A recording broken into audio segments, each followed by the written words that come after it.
안녕하세요. 풀도랑풀맘입니다. 여러분, 돌외라고 하면 어떤 게 생각이 나세요? 저는 개똥참외가 제일 먼저 생각이 났습니다. 그 밭에서 자라는 사람들이 키우지 않은 자연적으로 떨어져 나서 자라는 참외를 개똥참외라고 그러는데요.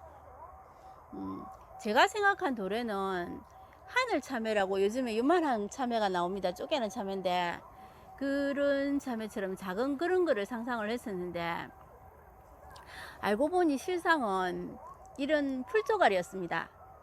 그러니까 지나가다 보면 이게 있는지도 모를 그런 아주 존재감 없는 풀이 바로 이 도래인데요.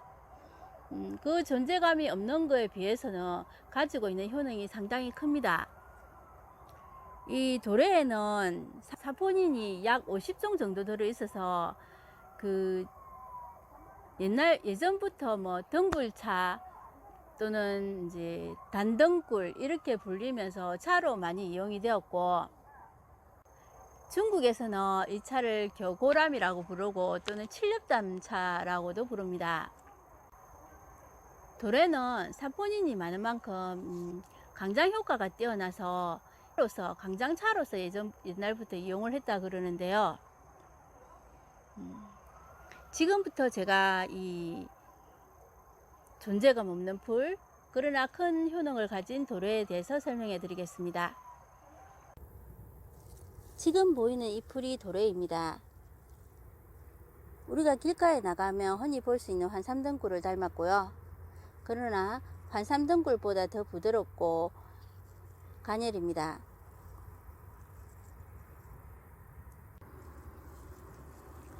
돌외는 전초를 다 약으로 쓸 수 있습니다. 줄기에는 약간의 독성이 있다고는 하는데 그게 아주 약간이고요. 차로 마실 때는 이제 차를 만들 때는 이렇게 부드러운 부분을 따서 덮어서 만들고요. 약으로 사용하는 것은 줄기채 걷어서 사용을 합니다. 돌외는 사포닌이 많다고 그러는데 그래서 그러는가 여기 먹어보면 이 정도 잎 하나 먹어보면 엄청 씁니다. 이게 물론 쓰지 않은 것도 있는데 우리나라에 있는 거는 거의가 쓴 품종이라고 그러더라고요. 물을 끓여 먹을 때는 물 1리터에 한 2g 정도 이렇게 넣고 끓여 자시면 됩니다. 돌에는 산 계곡이나 아니면은 그 도랑가에 이렇게 물기가 많은 곳을 좋아해서 그런 곳에 살고요. 이렇게 돌 사이를 파고들면서 뿌리를 내리고 삽니다.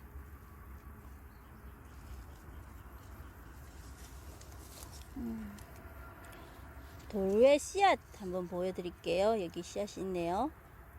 돌외 씨앗은 이렇게 생겼습니다. 이게 다 자란 것이고요.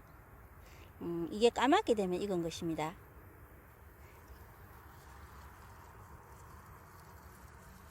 지금 이것은 돌외 꽃핀 것입니다. 여기 별같이 생긴 것들이 돌외 꽃이고요.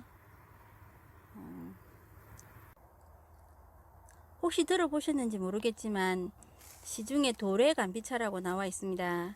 그게 거기 들어가는 그 돌외가 잎이 들어갔다 그래서 돌외 감비차고요.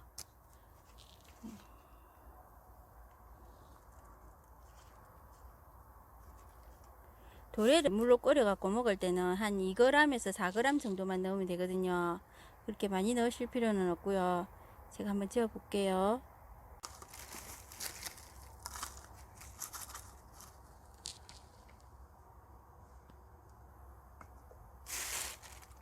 딱 2g 나왔네요. 이 정도 양입니다. 이 정도 양을 물 1리터에 넣고 끓여 주시면 되고요. 도래를 넣고 끓이게 되면 물에서 단맛이 납니다. 그래서 도래 이름 중에 하나가 단덩굴이에요. 그 단맛이 어떤 맛이냐 하면 우리가 인삼을 먹고 나면 끝맛이 단맛이 느껴지잖아요. 그런 단맛입니다. 이것은 골치 아픈 잡초 환삼덩굴입니다. 도래랑 닮았지만 꽃을 보면 확실히 차이가 나고요. 가시도 도래보다 강해서 손으로 잡아보면 아플 정도입니다.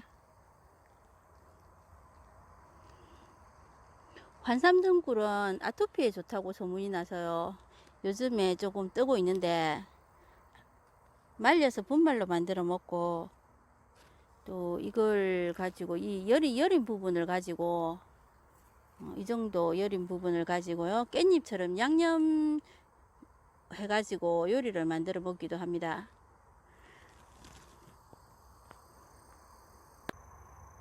돌외와 환삼등굴을 같이 놔봤습니다.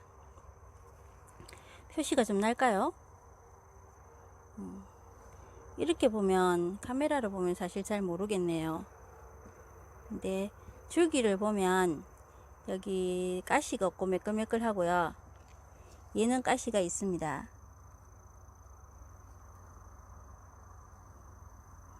돌외와 닮은 식물로 환삼등굴하고 또 거지등굴이라 그러는 게 있는데, 거지등굴은 지금 제가 못 찾아서 거지등굴에 대해서는 제가 몇 년 전에 찍어 놓은 사진으로 대체를 하겠습니다. 조금 마르기는 했는데 이게 돌에 뿌리가 나는 모습입니다. 돌의 줄기가 땅에 닿으면 마치 호박이나 아니면 다른 것들처럼 이렇게 뿌리가 나게 됩니다.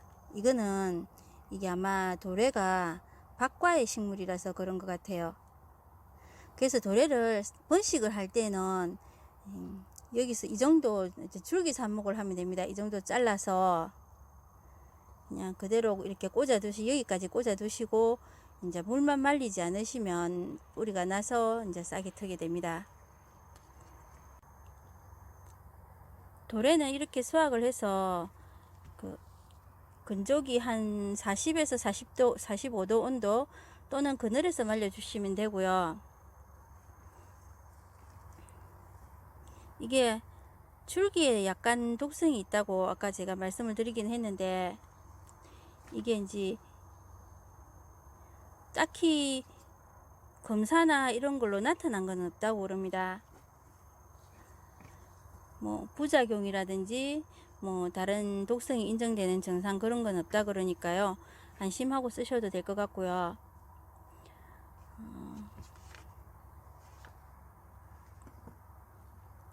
조금 진하게 끓여 먹게 되면 뭐 오심이나 구토, 그러니까 설사나 어지러움 같은 게 나타날 수 있는데, 그런 것들은 아주 경미하고 그래서 그냥 넘어갈 만한 그 정도 수준이었다고요.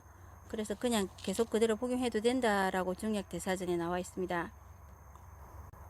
여러분, 오늘 제가 전해드린 정보를 재미있게 보셨나요? 항상 좀 더 유익하고 재미있게 보여드리고 싶은데 아직은 마음만 좀 앞서는 것 같습니다. 이 글 뒤에 제가 거지등굴에 대한 사진을 올려놓겠습니다. 그거 보시고요, 도래하고 환삼등굴이랑 거지등굴을 비교하시는 데 도움이 되었으면 좋겠네요. 오늘도 행복하시고 건강하세요. 감사합니다.